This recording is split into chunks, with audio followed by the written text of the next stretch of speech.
Vamos lá, o presidente do Senado, Rodrigo Pacheco, rejeitou a proposta de abrigar mais deputados que senadores nas comissões que analisam medidas provisórias.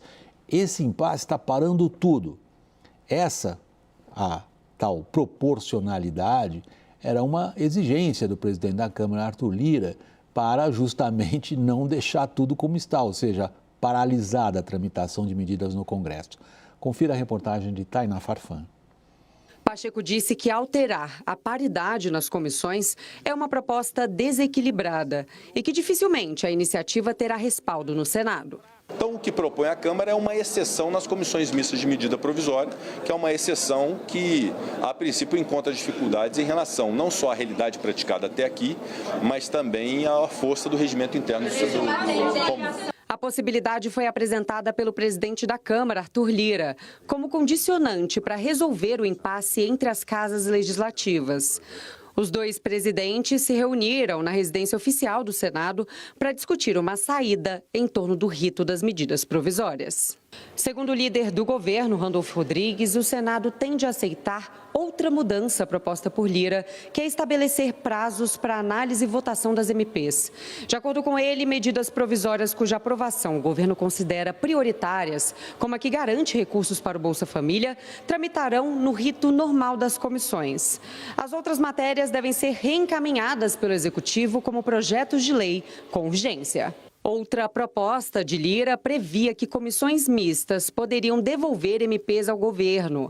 Esse ponto foi refutado por Pacheco, que deixou claro ser prerrogativa do presidente do Congresso. A Constituição estabelece que MPs devem começar a tramitar por uma comissão mista. Na pandemia, parlamentares mudaram esse rito por conta das restrições sanitárias e tornaram a análise dos projetos mais ágil. Na semana passada, Pacheco determinou o retorno ao rito anterior. Desde então, a decisão sofre resistência e ameaças por parte de Lira, que disse que medidas do Executivo podem caducar caso as demandas da Câmara não sejam atendidas. O presidente do Senado vai apresentar as exigências de Lira na próxima reunião de líderes da Casa e só então anunciará um posicionamento oficial sobre o assunto. O que nós não podemos é condicionar isso à apreciação das medidas provisórias, porque elas já foram editadas, é nossa obrigação entregar tudo que está contido nessas medidas provisórias, apreciá-las efetivamente, segundo o rito atual. No início da noite, Pacheco passou mais de 2h30 reunido com Lula no Alvorada para discutir, entre outras coisas, uma solução para o impasse. Que chance tem o Lula, Daniel, começar por você aí em Brasília, de ajudar a resolver esse impasse? Esse impasse não é uma briguinha pessoal entre dois presidentes das casas legislativas. Esse impasse é sério do ponto de vista político. Ele trava a governabilidade, não é nem o governo, a governabilidade do país. Que chance tem o Lula de resolver isso? Está muito difícil, William, muito difícil mesmo de resolver. Acho que 24 horas depois aqui da gente ter abordado isso na noite de ontem, o impasse continua mais ou menos do mesmo jeito. Rodrigo Pacheco e Arthur Lira se reuniram hoje na residência oficial do presidente da Câmara. A conversa foi boa, mas também não foi excelente, não precisamos exagerar. E depois, ambos continuaram irredutíveis nas suas posições. Rodrigo Pacheco foi ao Palácio do Planalto depois, conversou com Lula e alguns ministros, mais alguns senadores e líderes ali do governo, no Senado, no Congresso e na Câmara. Ninguém chegou a uma solução. Por quê? Continuam em posições opostas e o governo não está querendo tomar uma atitude de arbitrar mais, de entrar mais na briga. Por quê? Acha que é o típico drama de um sistema bicameral em que ele não tem maioria folgada em nenhuma das casas. Se acena para Pacheco, desagrada Lira. Se acena para Lira, desagrada Pacheco. E está confiando numa boia de salvação. Esse foi o termo que me usaram hoje no Palácio do Planalto. Boia de salvação, que é para algumas medidas provisórias, fala-se em 3. Minha Casa Minha Vida, Bolsa Família e a própria reestruturação do governo. Para essas medidas provisórias, ok, segue-se o trâmite normal das comissões mistas, é uma exceção. Para as demais, projetos de lei em regime de urgência. O importante, porém, é que os projetos em regime de urgência não têm validade imediata e sabe-se lá se eles serão mesmo aprovados. Eles podem trancar a pauta, mas não é garantia nenhuma de vigência. E aí a gente está falando de um monte de medidas importantes, de mais médicos, de MP do CARF, de uma série de outras decisões importantes, sem nenhuma solução à vista por enquanto. Vamos ver amanhã, Pacheco se reúne com os líderes, mas a conversa não deve render, não. Deixa eu vir para São Paulo, depois eu volto para Brasília. Contigo, Felipe. A descrição que o Daniel faz da situação, a mim preocupa, porque me parece exatamente o desenho de um contexto no qual o governo é refém do impasse, no qual ele não consegue intervir. Cadê a força política? Não tem. Está construindo ainda uma base parlamentar, não tem essa segurança toda em nenhuma casa, não quer melindrar nem o Rodrigo Pacheco, nem o Arthur Lira. Quer dizer, não mudou muito em relação a tudo que a gente tinha comentado aqui na semana passada. Havia um ponto que a gente tinha colocado, que é a questão da celeridade. Muitas vezes você tem uma tramitação lenta na comissão, muitas vezes você tem uma tramitação lenta na Câmara, que faz com que o Senado fique com um prazo apertado para depois avaliar. Então, a Câmara reclama de uma comissão mista que demora muito, o Senado reclama que a Câmara deixa o Senado com pouco tempo para dar ali as suas pinceladas também na medida provisória. O Arthur Lira tem essa técnica de negociação mais ousada, né? Ele está com muito poder depois que foi reeleito com 464 votos, então ele tentou aí melar todo esse tabuleiro. Agora, está do lado do Rodrigo Pacheco, o que é previsto na legislação. Então, ele está fincando o pé. Vamos ver até onde o Lira vai ceder.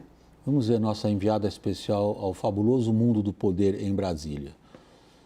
Raquel Landim, cadê o poder em Brasília? William, a sensação que dá é que o Lula, o Planalto, eles querem se envolver o menos possível, pelo menos publicamente. Você não vê nenhum dos líderes do governo, tampouco o presidente Lula, né, que também está um pouco doente, se posicionando publicamente, mas o Lula teve agora 2 horas e meia com o Pacheco. O governo não vai ter muito como correr nessa situação, ele vai ter que arbitrar. Ele vai ter que pressionar um ou outro, porque você vislumbra algum acordo para aprovar ali 3 medidas provisórias, mas não dá para governar assim, não dá para governar só com base em projeto de lei de urgência, tem um monte de coisa para ser analisada. E os dois lados estão muito resistentes. O Lira, ele conquistou o apoio dos líderes de praticamente todos os partidos, até o José Guimarães, líder do próprio governo, se posicionou a favor dele. A Câmara não quer abrir mão do poder que conquistou na pandemia. E o Rodrigo Pacheco também está muito entrincheirado. Ele tem o Renan Calheiros por trás dele, ele tem os senadores muito resistentes, ele precisa mostrar força para os senadores, mostrar que ele é um líder expressivo, porque, afinal, ele não teve toda essa facilidade para vencer a eleição. Então, ele também... o Senado tem a Constituição do lado dele. Então, os dois lados estão muito entrincheirados e o governo vai ter que mostrar mais articulação política, porque o que está em jogo é a governabilidade, é a própria capacidade do Lula de governar. Caio, quem controla esse jogo? Legislativo, William. Eu estive refletindo, né? A gente reflete muito sobre os assuntos todos da política brasileira. E esse debate, ele talvez seja o momento da gente reconhecer que esse é o debate típico desse novo momento da nova república, né? Da redemocratização. Esse momento que já vem aí desde 2015, com quase que um desbalanceamento do equilíbrio entre os 3 poderes, com uma hipertrofia do judiciário, que nós diversas vezes já falamos aqui no WW, mas principalmente uma ampliação dos poderes do legislativo sobre o executivo. Por isso que, talvez, William, não seja o caso a gente discutir até que ponto o poder do presidente da República, do caso do representante do poder executivo, de ser quem deva arbitrar e entrar nessa questão, porque essa questão é típica desse novo momento em que o poder legislativo ele está hipertrofiado, tanto quanto o poder judiciário, e no momento da política em que o poder executivo perdeu poderes, principalmente de 2015 para cá.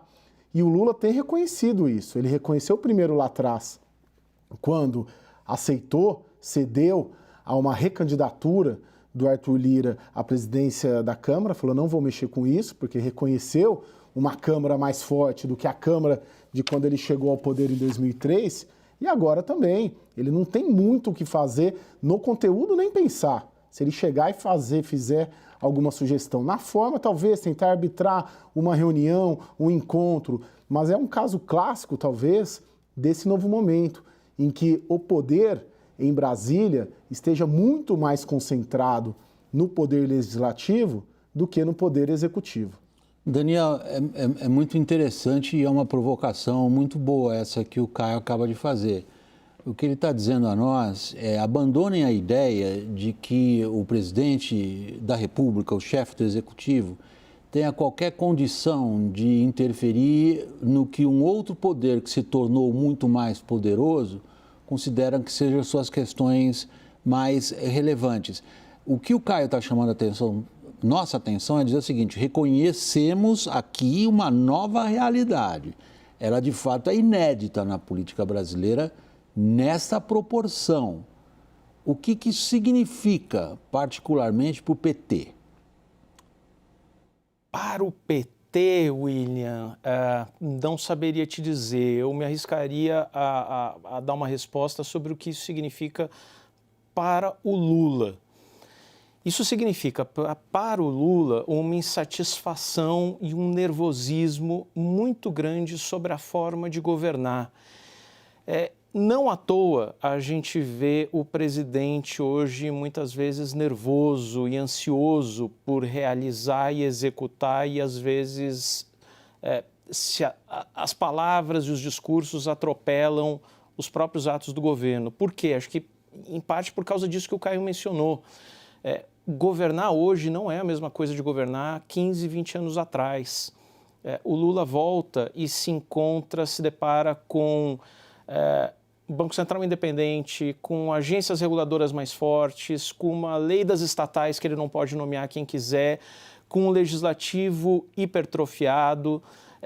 Olha, se a gente for lembrar tempos atrás como funcionava, as medidas provisórias podiam ser reeditadas continuamente. Elas eram reeditadas ilimitadamente. A MP do Plano Real, por exemplo, foi reeditada, se não me falha a memória, 155 vezes. Esse poder do presidente da República não existe mais. E acho que é isso que angustia tanto o presidente da República hoje. Ele quer baixar os juros, mas não consegue. Ele quer nomear para um cargo nas estatais e não consegue. Ele tenta tomar uma medida que envolva a regulação e tem a lei das agências reguladoras. Eu acho que ele se vê numa posição, de repente, de dizer, será que eu governo mesmo? Nós saímos, Felipe, de um aspecto específico da disputa por poder, não há dúvida, entre os dois chefes das casas legislativas, e ampliamos a nossa conversa para tentar entender como é que o recém-eleito presidente da República manobra nessa situação. Então a pergunta, acho que está na cabeça de todo mundo agora, é a seguinte: caiu a ficha para o Lula? Caiu a ficha, não sei se eu consigo cravar isso, mas ele está encontrando dificuldades. Ele não tem o controle sobre tudo e ele é centralizador e gosta de ter o controle sobre tudo. Naquilo que ele tem controle, ele está se preocupando a não deixar qualquer tipo de brecha. Então, você tem a devolução, não é devolução, na verdade, a realocação do COAF, por exemplo, Centro de Controle de Atividades Financeiras, para o Ministério da Fazenda. Existe uma preocupação na oposição de haver ingerência política, porque estava lá no Banco Central, que é a autoridade monetária, que ganhou autonomia recentemente. Ele pode escolher o Procurador-Geral da República, ele pode até colocar o advogado pessoal dele no Supremo Tribunal Federal, apesar de todas as críticas. Agora, ele não tem controle mais sobre a Eletrobras, que passou pelo processo de privatização, sobre o Banco Central, sobre o próprio Congresso Nacional, essa lista aí que o Daniel estava falando. Isso incomoda demais, engessa ele. Ele estava acostumado com uma situação muito mais confortável. O fato da disputa ter sido acirrada, o fato de o Congresso ter administrado um orçamento secreto ao longo do governo Bolsonaro, que de uma forma um tanto disfarçada ainda vigora no governo Lula, tudo isso vai fazendo com que ele sinta um peso menor na caneta dele. E não tem nada que incomode mais o Lula do que isso. Raquel, eu brinquei contigo dizendo nossa enviada especial, o fabuloso mundo do poder em Brasília, mas não foi à toa. É sempre interessante ter o olhar de alguém que desembarca aí. O Felipe e eu estamos aqui no ar-condicionado do estúdio. Daniel Hittner também circula muito em Brasília, mas ele é de lá. O Caio está aqui no estúdio dele, aqui na Avenida Paulista, desesperado para ir para Brasília fazer o que você está fazendo, Raquel. Então é quase que o que a gente está pedindo para você é um depoimento teu de circular pelo mundo político em Brasília e nos dizer se essas questões fundamentais de poder, que é delas que nós estamos tratando nesse momento da nossa conversa, parecem para você ou transparecem para você de que maneira? William, eu concordo com os meninos que acho que o Congresso ganhou outro tamanho, tem outras prerrogativas, mas assim, quando se chega num impasse desse, em que o sistema bicameral parou o país, alguma solução nós vamos ter que encontrar, certo? E por mais amarrado que o Lula esteja e está, ele vai ter que fazer algum tipo de pressão para poder governar. Eu acho que não é à toa que ele passou 2h30 reunido com o Rodrigo Pacheco agora há pouco, certamente tentando convencer o aliado a ceder, nem que seja algum ponto, para poder chegar num acordo com Arthur Lira e deslanchar isso daí. Além dessas 3 medidas que o Daniel citou, tem várias outras que ele precisa aprovar. Então, assim, não tem como tanto separar essas coisas. Ele vai precisar se colocar, ele e as suas lideranças dentro do Congresso, de uma forma mais efetiva, por menos instrumentos que ele tem hoje do que tinha no passado, é verdade, por menos condições que ele tem de fazer isso. Ele vai ter que tentar sair desse impasse. E a gente não pode esquecer de um outro ator, um outro elemento nessa história, que é o Supremo Tribunal Federal. O senador Alessandro Vieira já entrou com uma ação no STF, está na mão, se não me engano, do ministro Cássio Nunes Marques, e o Senado também tem essa comodidade, né? Como ele está do lado da Constituição, o que a Câmara quer hoje não é constitucional, basta esperar aí uma solução do STF. Então, o Legislativo tanto reclama das interferências do Supremo Tribunal Federal, mas se o país ficar parado, quem é que vai ter que entrar de novo para arbitrar a questão? Caio, deixa eu voltar ao teu raciocínio que provocou toda essa volta aqui na nossa conversa, que é basicamente a necessidade da gente reconhecer uma nova realidade da distribuição de poder em Brasília. Aí eu pergunto, quem são os homens, mulheres do presidente? Quem é que está operando dentro desse ambiente político que você caracterizou como inédito, desde a redemocratização, já lá se vão quase 30 anos? A gente considera sempre, tradicionalmente, no Congresso, particularmente, até aqui, tinham peso os líderes de bancada, tinham peso os chefes de partido, fora os presidentes das casas legislativas.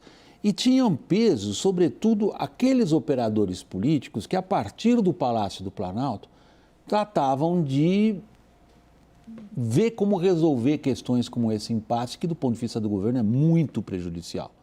Quem faz isso hoje? William, eu vou pegar os cargos que são os cargos aptos para fazer isso, até pela legislação. E são os nomes que estão operando e que opera o ministro Alexandre Padilha, ministro da Secretaria de Relações Institucionais, na Câmara principalmente. O Zé Guimarães opera bastante. O Zé Guimarães é o elo, é a ponte, já desde o ano passado, do Palácio do Planalto, do Lula, né? Quando o Lula ainda era candidato e depois foi eleito, com o Arthur Lira. Esses são os operadores, vamos dizer assim, os principais ali do governo. Agora, acontece que uma coisa era você fazer essa negociação. Eu me lembro também, o Guimarães já operava ali no governo Dilma, foi líder do governo Dilma, inclusive, só que são petistas de segunda geração. Eles não são petistas de primeira geração.